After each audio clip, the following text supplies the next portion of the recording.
Olá, meu irmão! Olá, minha irmã! Olá, meu amigo! Olá, minha amiga! Que bom!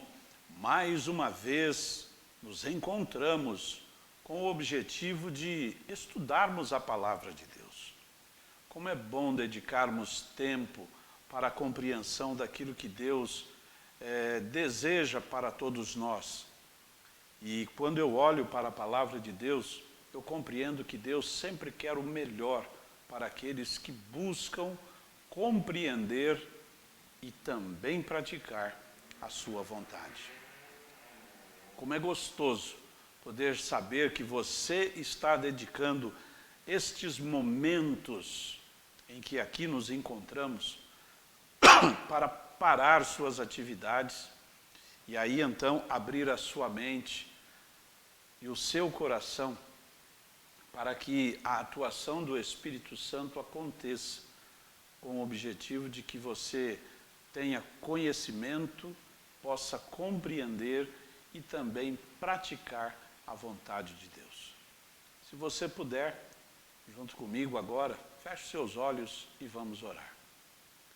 Eterno Deus e Pai que estás nos céus, nos reunimos neste momento, cada um na sua casa ou no local de trabalho, enfim, eu não sei aonde esses teus filhos estarão acessando esta mensagem, mas o nosso desejo é que a tua presença se faça na vida de cada um. Que todos nós possamos receber uma porção dobrada do teu Santo Espírito, para que ele nos inspire, nos oriente, nos motive a realizarmos a tua vontade.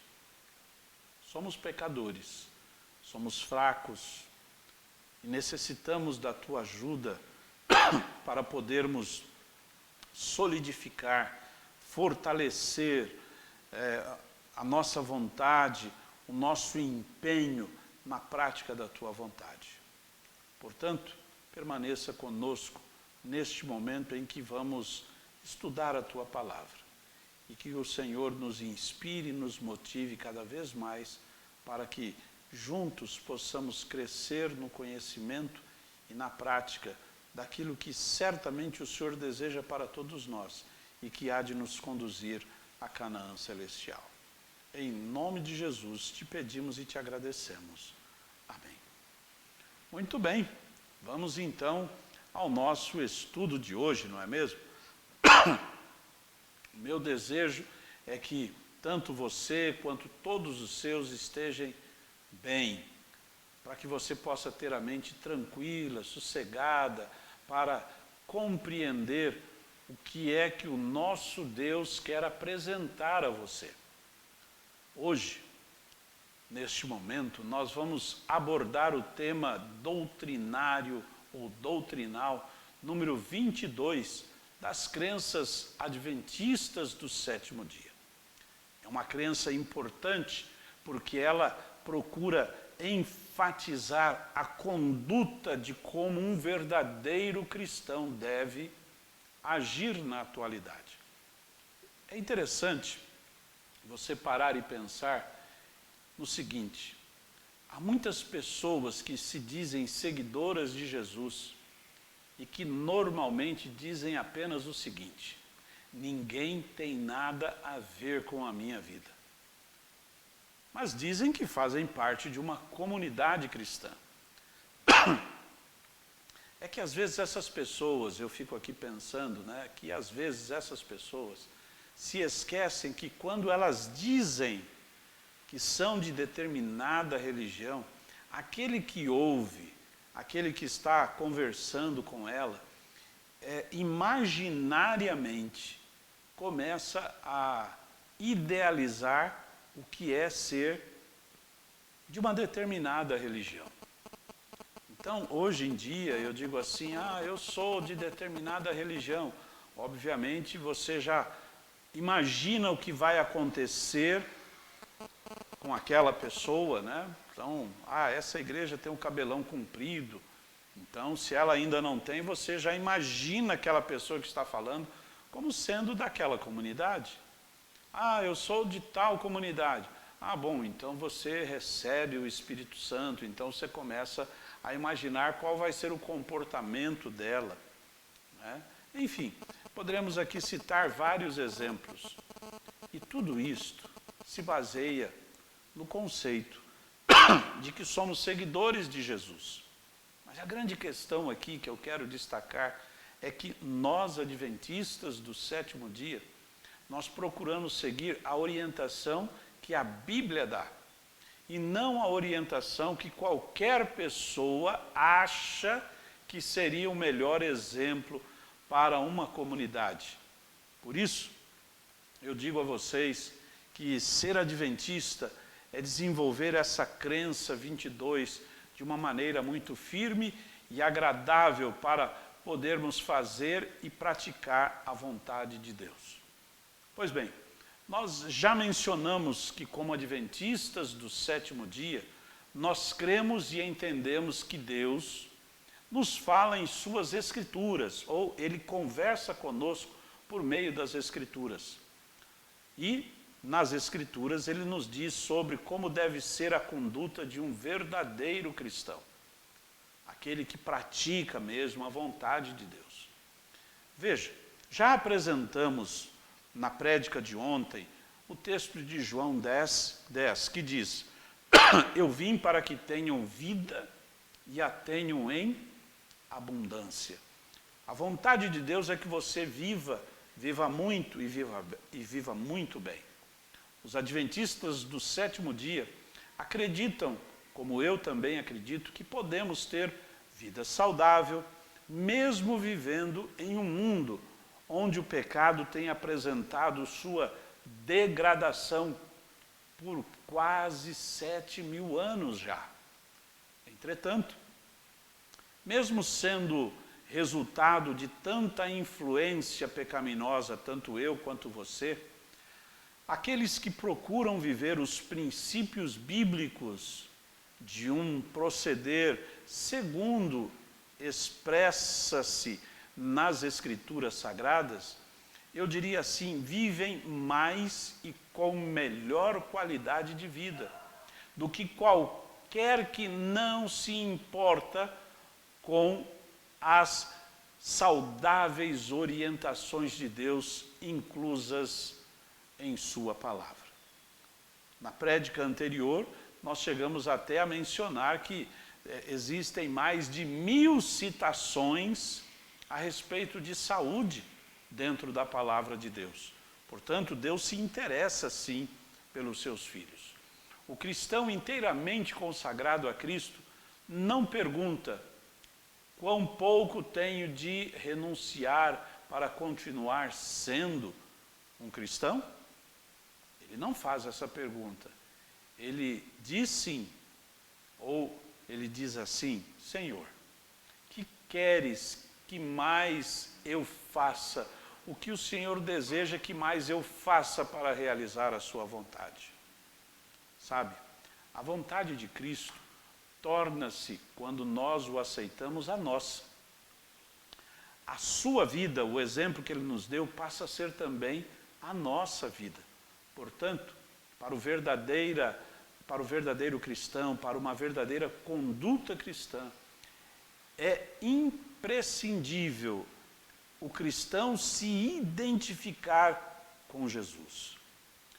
Dói-me o coração ao ser-me mostrado quantos há que fazem do próprio eu seu ídolo. Cristo também pagou o preço da redenção por estas pessoas, por elas. Isso está no livro Mensagens Escolhidas, volume 1, página 75. Pois bem, diante desta afirmação, desejo apresentar 3 passagens bíblicas onde procurarei apresentar qual é o nível de consagração que o nosso Senhor Jesus espera de cada um de nós, que hoje mencionamos de forma pública, de forma bem clara para todos. Ah, eu faço a vontade de Deus. Me veio à mente aqui aquele texto que diz: se me amardes, guardareis os meus mandamentos. Será que estamos realmente fazendo a vontade de Deus como Ele realmente quer e deseja? Veja, tanto eu quanto você temos que fazer a vontade de Deus. Vamos ao primeiro texto. Romanos capítulo 12, verso 1. Diz assim: rogo-vos, pois, irmãos, pela compaixão de Deus, que apresenteis, olha aí, os vossos corpos em sacrifício vivo, santo e agradável a Deus, que é o vosso culto racional. Vejam, irmãos, apresentar os nossos corpos, ou o nosso corpo, em sacrifício vivo, santo e agradável a Deus. Ser um verdadeiro cristão, seguidor da palavra de Deus, não é fazer tudo o que eu quero. E Deus, no final, Ele vai entender porque eu fiz, porque eu sou um pecador, sou fraco. Aí Ele então me concede perdão. Não, o texto é claro.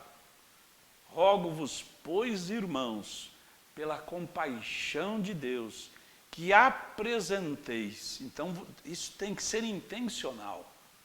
Você deve, então, procurar apresentar o seu corpo em um sacrifício vivo, santo, quer dizer, separado, e agradável, quer dizer, você tem que fazer a vontade de Deus para agradar a Deus. Eu creio que a compreensão é bem simples, e o texto termina dizendo que este é o vosso culto, ou o nosso culto, de forma o quê? Racional. Muitas pessoas agem de maneira irracional. O segundo texto que eu quero apresentar, 1 Tessalonicenses capítulo 5, verso 23.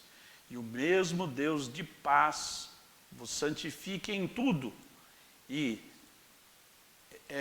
diz ainda o texto, e todo o vosso espírito e alma. Vou ler de novo. E o mesmo Deus de paz vos santifique em tudo. E todo o vosso espírito e alma e corpo sejam plenamente conservados, irrepreensíveis para a vinda de nosso Senhor Jesus Cristo. Ora, se eu tenho que manter o meu corpo de forma irrepreensível, é porque eu tenho que fazer a vontade de Deus, aquela que eu e você encontramos aqui, na palavra de Deus. Então, eu não posso olhar para a Bíblia e desprezar o que ela me ensina. Muito pelo contrário. Jesus disse, examinais as Escrituras, porque vós julgais ter nelas a vida eterna. Ora, se eu devo me apresentar, como o texto diz, completamente irrepreensíveis para a vinda de nosso Senhor Jesus Cristo, então eu tenho que examinar as Escrituras e colocar a minha vida em prática com esta orientação que temos em sua palavra. E não meramente achar, como alguns acham, que não, quando você faz isso, você está querendo se exibir, você quer a salvação pelas obras. Não, é Deus quem pede. E eu, como servo de Deus, faço a sua vontade e não procuro fazer a minha. Muito bem, quero apresentar um terceiro texto. Primeira carta de Paulo aos Coríntios, capítulo 10, verso 31. Aqui nós lemos o seguinte, portanto, quer comais, quer bebais, ou façais outra qualquer coisa, olha o que diz, fazei tudo para a glória de Deus. Aqui está um princípio que deveria ecoar com maior regularidade em muitas comunidades que se dizem cristãs. Porque diz, quer comais, quer bebais, ou façais qualquer outra coisa, tudo que você fizer, fazei tudo para a glória de Deus. Pois bem, visto que Deus cuida de todos nós, ele também nos deu informações relevantes e importantes para que se encontra nas Escrituras para a nossa conservação e edificação do nosso corpo. Você sabia que nas Escrituras existem mais de 1000 textos que falam sobre a saúde física das pessoas? Veja, mais de 1000 textos que falam da saúde das pessoas.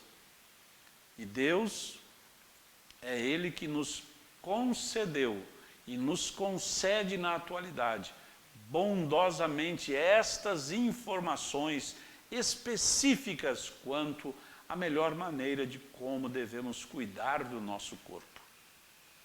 Ao ler a Bíblia, eu e você devemos verificar que Deus não deixou qualquer dúvida ou dúvidas sobre como Ele quer que cuidemos do nosso corpo. Se são mais de 1000 citações, não é mesmo? Na Bíblia, encontramos as seguintes instruções específicas dadas por Deus nos seguintes textos, que deixa, eu diria assim, a compreensão de forma bem clara de qual é o objetivo e a vontade de Deus para todos os seus filhos.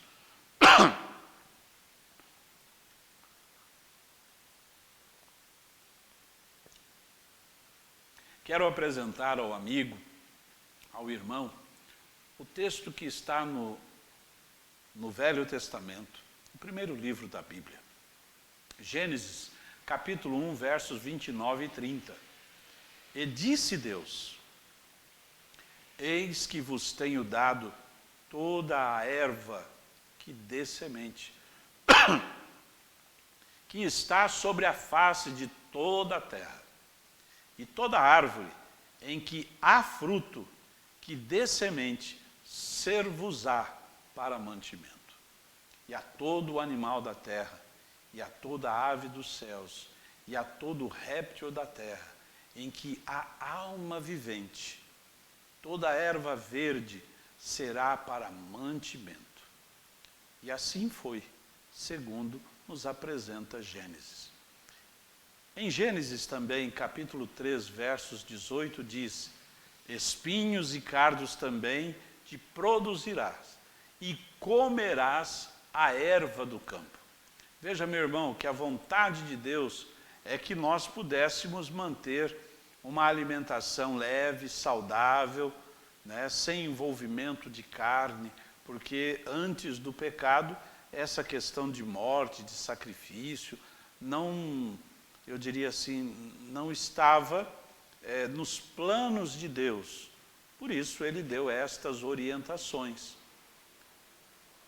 Pois bem, em Isaías, capítulo 65, versos 13 e 4, nós lemos: povo que de contínuo me irrita diante da minha face, sacrificando em jardins e queimando incenso sobre altares de tijolos, que habita entre as sepulturas e passa as noites junto aos lugares secretos. Olha o que ele diz: comem carne de porco e têm caldo de coisa abominável nos seus vasos.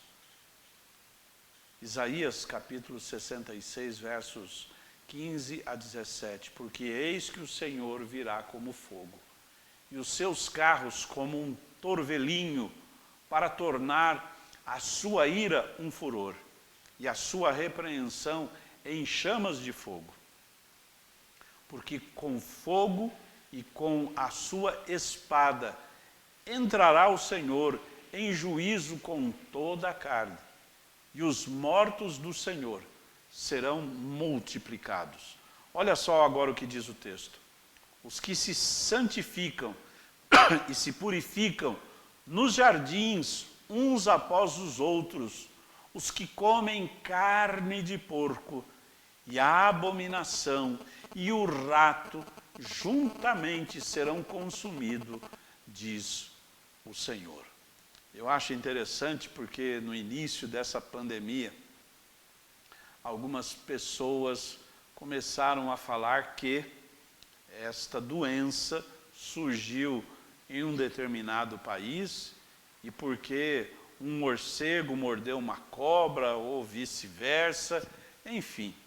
E eu vejo aqui Deus falando que não se deve comer rato, né? E tem muitas pessoas que comem rato e comem da família do rato, que são os morcegos. Enfim, se nós seguirmos aquilo que Deus estabelece, nós vamos ter uma alimentação muito mais segura e muito melhor para o nosso organismo. Provérbios, agora o terceiro texto, capítulo 20, verso 1, diz: o vinho é escarnecedor, a bebida forte alvoroçadora, e todo aquele que neles errar nunca será sábio. Nós vemos aqui a palavra de Deus tratando sobre algo que muitos dizem: isso não tem problema, um pouquinho disto todos os dias antes de comer, é muito bom. É melhor fechar a porta. Se Deus disse que não serve, feche a porta e esqueça. É como se diz também assim o texto, né, que Deus lança os nossos pecados nas profundezas do mar. Deixa ele lá. Não tente resgatar coisa que Deus já perdoou, né? Nenhum pecado que você tenha saudade, não faça isso. Outro texto importante se encontra no livro de Provérbios, no capítulo 23, versos 29 a 32, aonde lemos: para quem são os ais? Para quem os pesares? Para quem as pelejas? Para quem as queixas? Para quem as feridas sem causa? E para quem os olhos vermelhos? Para os que se demoram perto do vinho, para os que andam buscando vinho misturado. Não olhes para o vinho quando ele se mostra vermelho, quando resplandece no copo, quer dizer, quando ele brilha no copo e se escoa suavemente para a sua garganta. Esqueça isso. No fim, picará como a cobra e como o basilístico morderá. Você entende a orientação de Deus para que você seja senhor, eu diria assim, das suas razões, isto é, dos seus pensamentos? Você sabe que toda pessoa que se embriaga, ela fica embotada, ela não consegue raciocínio direito. Por isso é que existem as multas no trânsito para aquelas pessoas que resolvem beber. Existe o chamado do bafômetro, né? Porque é sabido cientificamente que quando a pessoa faz uso disto, ela perde os seus reflexos, ela não coordena as suas ações de modo eficaz.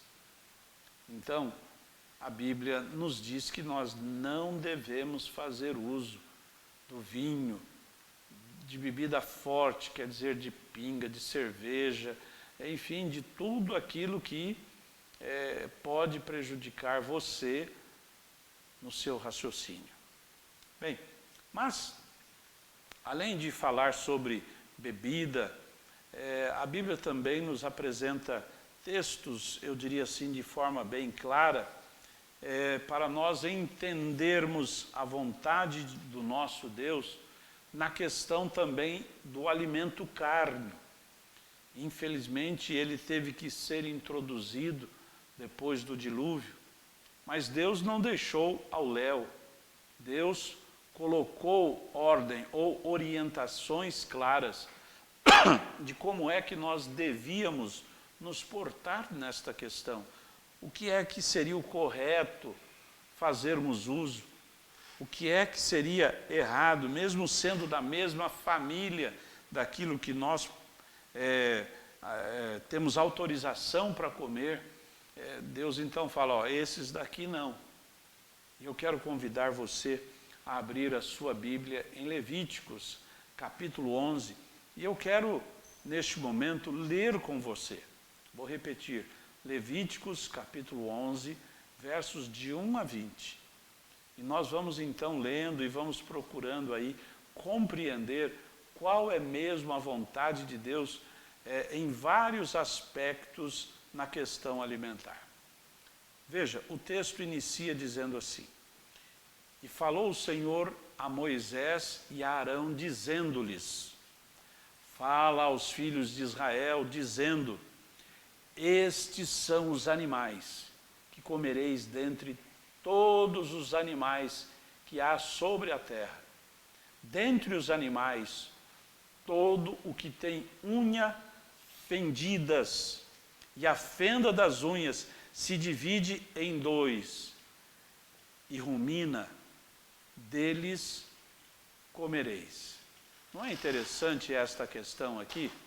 Deus está deixando bem claro qual deve ser o alimento ou o tipo de animais que Ele, que é o nosso Criador, disse: olha, até aqui dá para ir, esses animais aqui, né, que tem casco, unha fendida e que remói, isto então você pode comer. Mas Ele deixa bem claro qual é a sua vontade, porque Ele diz assim, o que... Desculpem, aqui caiu um negócio aqui. Muito bem, Deus deixa bem claro o que nós não devemos comer. E o texto continua, dizendo: Destes, porém, não comereis. Dos que ruminam, vejam, é da mesma família, ou dos que têm unhas fendidas. O camelo que rumina, mas não tem unhas fendidas, este vos será imundo. E o coelho, porque rumina, mas não tem unhas fendidas, esse vos será imundo também. E a lebre, porque rumina, mas não tem unhas fendidas, essa vos será imunda. Olha agora o que diz o texto da palavra de Deus. Também o porco, porque tem unhas fendidas, e a fenda das unhas se divide em duas, mas não rumina, este vos será imundo. Irmãos, amigos, será que a Bíblia é clara? O que você acha? Para mim, quando eu a leio, né, quando eu pego a palavra de Deus e eu então vou ler, eu acho interessante que o exercício da leitura, ele é importante porque deve ter o exercício da leitura e da interpretação, quer dizer, da compreensão daquilo que eu estou lendo. E Deus está dizendo assim de forma bem clara: isto você pode comer, isto você não deve comer. Olha, é tão claro, né? E você vai hoje nos mercados, ou no açougue do mercado, ou no açougue da esquina, e você lá vê então a carne de boi, que Deus disse: essa você pode comer. Tem unhas fendidas, né? Remói, essa você pode comer. Mas você também vê lá o porco, que tem unhas fendidas, mas não o quê? Não remói, mas está lá também para venda. E muitas pessoas, né, dizem que é melhor comer o porco do que comer um outro tipo de carne, dessas que Deus permite. Então, se eu quero fazer a vontade de Deus, se a minha conduta como cristão é realizar a vontade de Deus, eu devo seguir isto de maneira, eu diria assim, simples.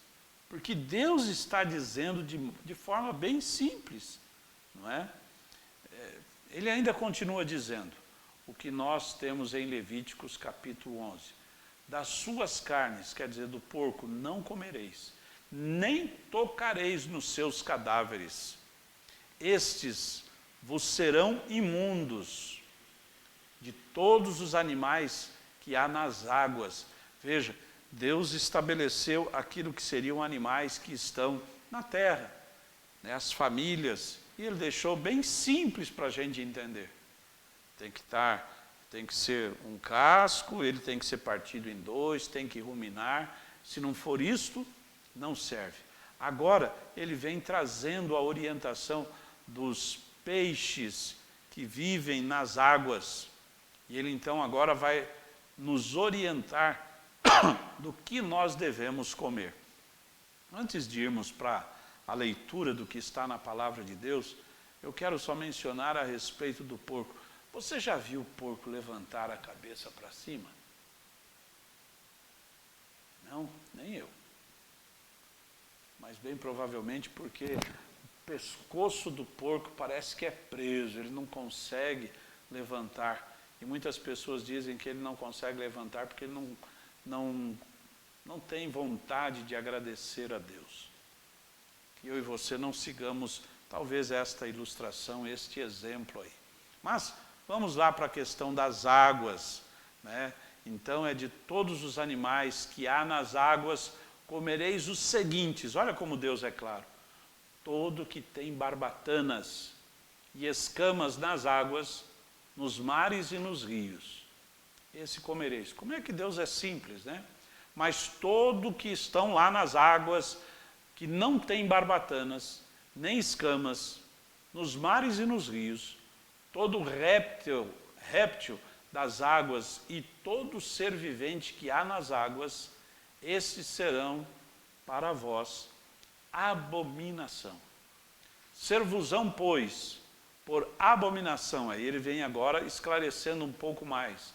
Da sua carne não comereis, e abominareis o seu cadáver. Todo o que tem barbatanas ou escamas nas águas será para vós abominação. Das aves, estas abominareis. Não se comerão senão abominação. Não se comerão, serão abominação. A águia e o quebrantoso e o chorofrango e o milhano e o abutre segundo a sua espécie, todo corvo segundo a sua espécie, e o avestruz e o mocho e a gaivota e o gavião segundo a sua espécie, e o bufo e o corvo marinho e a coruja e a gralha e o cisne e o pelicano e a cegonha, a garça segundo a sua espécie, e a polpa e o morcego, todo o inseto que voa, que anda sobre 4 pés, será para vós uma abominação. Irmãos, nós vemos aqui a preocupação de Deus, para que ficasse bem claro, de forma bem simples, para a compreensão de todas as pessoas, qual é a orientação de Deus para a sua criação, para que possa viver bem e melhor. Eu creio que todos aqui vão compreender esta ilustração. Você não pode pegar o manual de qualquer carro da Ford e querer aplicar em qualquer carro da marca Fiat ou Volkswagen. Você sabe que não dá certo. Eu e você somos frutos de uma mente inteligente. Nós temos um arquiteto, nós temos um grande pintor que planejou todas as coisas, inclusive você e eu.